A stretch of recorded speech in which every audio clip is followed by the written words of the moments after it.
ជំរាបសួរបាទតោះថ្ងៃនឹងដែរខ្ញុំនឹងនាំអ្នកទាំងអស់គ្នាទៅខួរកណ្ដាលពួកម៉ាក់ King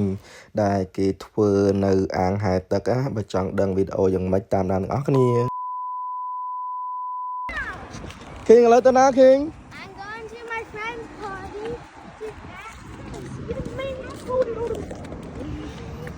birthday party នៅ swimming pool ហ៎ King That's my first yellow party.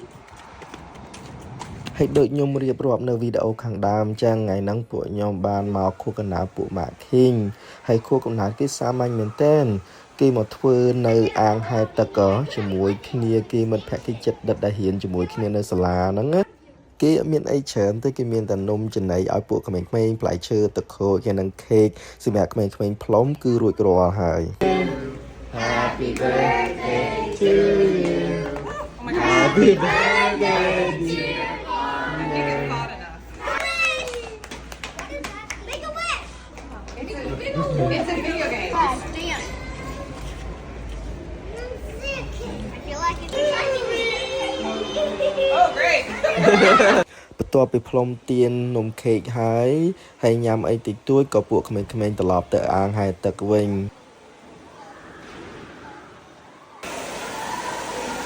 ហើយព្រិន